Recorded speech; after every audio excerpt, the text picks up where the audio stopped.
I met a gypsy. You really learn how to cultivate some interest because you're kind of forced to be at a place you don't really want to be at. So you got to find some shit that makes it bearable. Like, I'm assuming that's where your love of music came from. Yeah, and I mean, I was always kind of like a little bit of a weirdo. Like, I was always kind of like doing my own thing. Like, I never really wanted to be like a part of whatever the crowd was, you know, just growing up. And yeah, dude, I was at my house making, I don't know. I felt like I didn't really, I got like 2 friends at school that were like my actual friends, like outside of school, right? And, you know, speaking of the topic we were talking about earlier, one of my good friends throughout high school, his name was DJ, black kid, and he rides every single weekend now. He didn't ride growing up, none of that. But being around me all that time, he would like learn how to ride my 110, or then he would just go to the track with me and hang out. And now, dude, the other weekend he raced at a track Saturday and then a different track Sunday. Like, that's a beautiful thing. It's so amazing. Yeah. It's so amazing to see how like into it he is, you know? So I guess it's maybe not having like a lot of, I didn't go to a big school either, you know? So I'm from a small town in Oklahoma, not a big school, not very diverse really. So I've always had kind of unique interests compared to the people I was around growing up.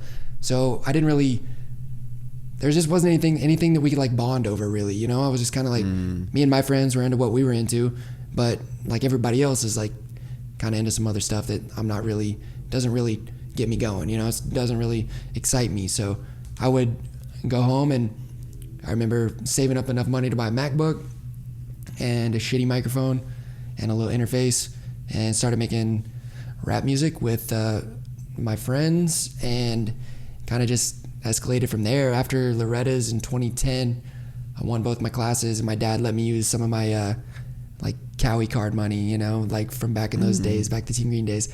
Got to use some of my money, and there was like a little shed out back that was like, had like a concrete floor and had sheetrock on the walls, and he helped me build like a little booth in there, and like I used that money to like make my little, like a little studio setup. So like my last couple of years of like high school, like that's where I was at.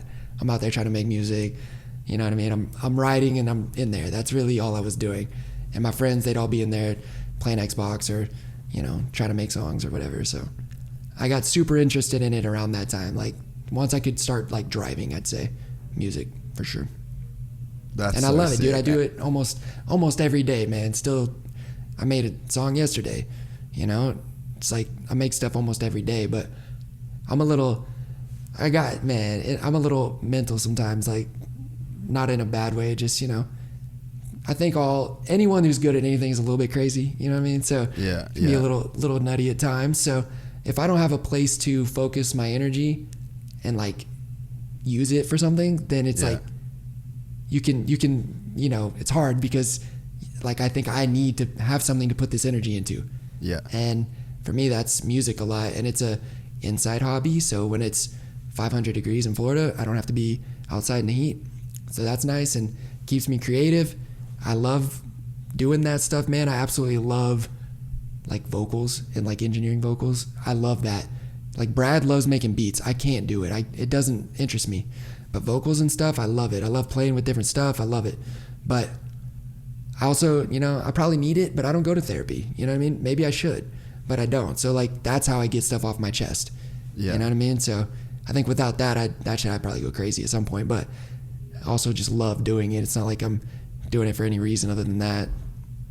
Man, when I had not thought about you freestyling in that tent for literally years, dude, like maybe 10 years, I had not thought.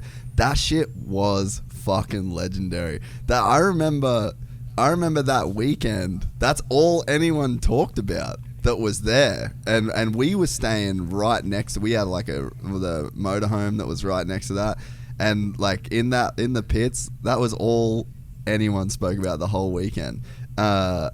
What after that, like why did you just keep it so separate? Why did you think the industry would think a certain way? Like you wanted to keep it secret? Because like I don't know, I'm kind of mad at you for fucking keeping that shit from everybody. Yeah, I don't know. I think, see, the thing is like you just said, with that whole thing, I didn't think about it, I just did it. I'm the same way with my writing. I'm the same way with making songs and writing as well. if I think about it or I try to like plan something, I'm not into it. And it's like, it's just not the same. But if I'm just fully myself, luckily there's been enough people that have been able to at least understand where I'm coming from, or at least maybe there's people like me that have been able to get it and they will support it. And just being myself is the best thing that I can do, because like people talk about my style on a bike, but dude, I don't practice my style on a bike. That's just how I ride. I don't know. Like, yes, I work on technique stuff, but when it comes to like doing other stuff, like, I don't know. I don't practice that. I just do stuff. You know, this type of music that I make, like I'm been making stuff lately that's been a little different, but it's not on purpose. It's just like, I don't know. It's just what happens. And I think for me, some people don't have to really think about things, because I'm the type of person that needs to just function off of like instinct and just do things, because I know I've got a decent compass on what's cool and what isn't, what's right and what's wrong. So I don't feel like I'll stray too far from that. So I don't need to really think about it. I just be me, do what I do. When I was younger, I don't think I had that. I never really lacked like confidence, really. Like my friends mess with me about being delusional sometimes, but I don't think I really lacked confidence. I think I just I had such a one-track mind on being a champion, and that's all I had wanted. I wanted to prove myself, prove that I deserved it. Felt like I'd been overlooked a lot growing up. I wanted to prove myself, and I was willing to do whatever I had to do it. I think it's not really a coincidence that like 2014 was a good year, even with all the injuries and the drama that came with that leading into the season. That's the year I made my first songs. Like, I made songs, but that's the first year we put anything out. Like me, Garrett Merck, Brad Frace, we put out the PAK EMH album, and in hindsight, that album makes me cringe, because I didn't know what I was doing yet. Like, it's not that good to me, but it was a moment in our lives that I'll never forget, because it was a moment where I felt like I kind of started to understand like who I was and accept it a little bit more. Like, okay, I can just be myself, because for some reason people like this stuff. I don't know why. We did that. We picked Garrett up from the airport. We drove to my house, and my spare bedroom had like a microphone and Brad's computer in it, and we made that whole thing in about 4 days. Brad mixed it, made all the beats. We laced it together. We had one of the homies make the cover, and we just put it out. We didn't even think about any of it. Like, we did all of it so quickly. We just did it, boom, boom, boom, gone. And then whatever. So it's like, all right, that through life, you learn things by dealing with stuff like that. Like, okay, I need to get comfortable being me, because that's fine, because I can't do something else. I tried being serious. There's one point when I was super young where I was like, people were giving me a lot of shit for being me a little bit, because if I'm not getting the results, I felt like when I turned pro, it wasn't like I was James Stewart or Ricky Carmichael, but I had a lot of pressure from like the people around me, like, why aren't you winning? You know, and I was like, well, shit, dude. My second Supercross I ever did, I won my heat and I got on the podium, you know? So I'm like, what are you guys pissed about? Like, I'm like just turned 18. I'm just out here having fun. You know, this is all new to me. I'm just having a good time. And so I felt like maybe there was a lot of pressure, obviously from myself, but the people around me too. Like, if I would come back from an injury and get 7th, it was like, well, what was that? But I'm like, well, I don't know, dude. Tried. You know what I mean? I did. Seems pretty good to me. Know. Yeah. Yeah, but like, I think that kind of made me, being so young, I think that kind of made me like pull back a little and say, okay, well, fuck it then. I'll just keep this shit to myself. I'm still gonna do it, and I'm still being me, but like, I guess I just won't show everyone all the time. Like, I don't know. Like, I don't want to listen to it. But now that I'm older, I truly don't care, strictly because I've been through a lot. I've seen a lot.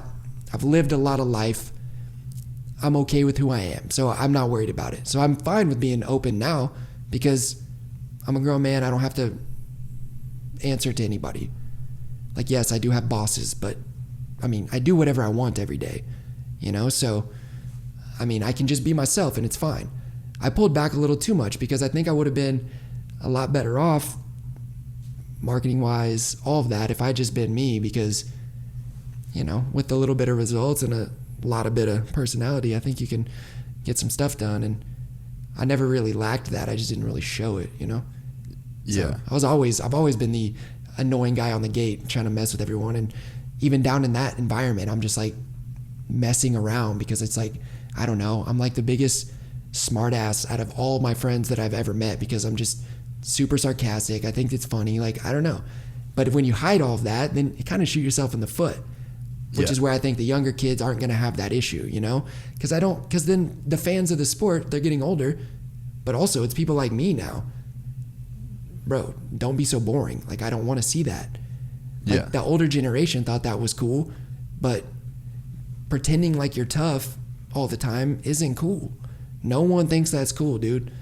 Like, I got problems. You got problems. It's fine. I'm not going to sit here and make excuses about my life or cry about it, but I got these issues. Guess what? So does other people. So maybe, you know, maybe that'll help other people get through stuff, you know? Even the music, like, I'm pretty open in that stuff, like, which is scary to put that stuff out because I'm an athlete and I don't want people knowing my personal stuff.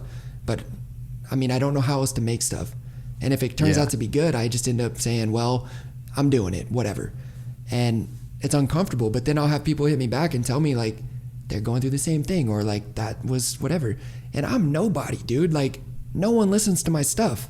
So the fact that even a couple people were even remotely affected by it is, like, it's amazing. It's a beautiful thing, dude. So it's obviously not why I do it, but it's a nice bit of sprinkles on top of the cake, you know? It's like a very cool thing.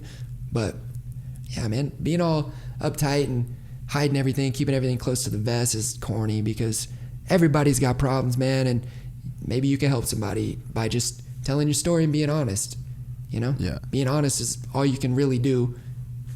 Nothing bad usually comes from that, so. If you enjoyed this content, please like and subscribe. And to listen to the full 3-hour podcast, search Gypsy Tales in your favorite podcast platform or click the link in the description below. Gypsy Gang.